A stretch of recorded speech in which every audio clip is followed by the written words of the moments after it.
आज श्रावण मास की पंचमी तिथि है। यही दिन कहलाता है नाग पंचमी।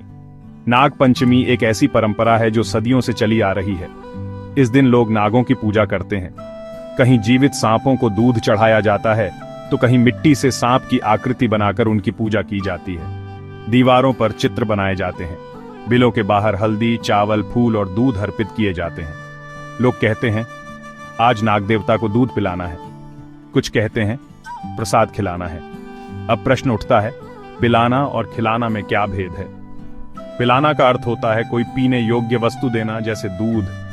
खिलाना का अर्थ होता है कोई खाने योग्य वस्तु देना जैसे लड्डू, चावल या अन्य प्रसाद। परंतु वैज्ञानिक दृष्टि से देखा जाए तो सांप न तो दूध पीते हैं और न ही लड्डू खाते हैं। वास्तव में सांपों का पाचन तंत्र ऐसा नहीं होता कि वे दूध को पचा सकें। फिर भी हम उन्हें दूध क्यों चढ़ाते हैं? क्योंकि यह श्रद्धा है, भावना है।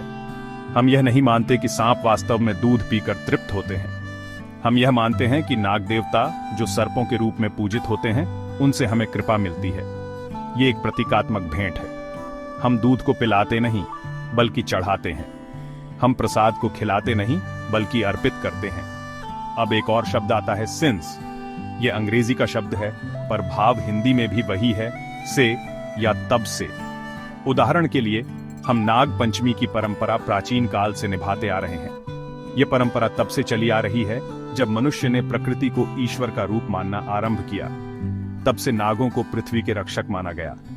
तब से नाग देवता को शेषनाग, वासुकी, तक्षक जैसे रूपों में पूजा गया। नाग पंचमी केवल एक पूजा नहीं है, यह मानव और प्रकृति के संबंध का प्रतीक है। खेतों में काम करने वाला किसान जानता है कि जमीन के नीचे सांप रहते हैं। यदि उन्हें कष्ट दिया गया तो संकट होगा। अतः रक्षा के लिए पूजा की जाती है, न कि भय के कारण।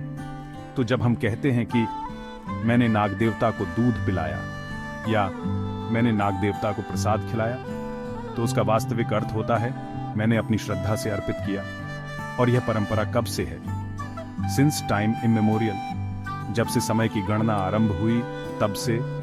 तो चाहे वह दूध हो या प्रसाद, चाहे वह पिलाना हो या खिलाना, चाहे वह परंपरा हो या भावना, इस सब का सार यही है, श्रद्धा और समर्पण।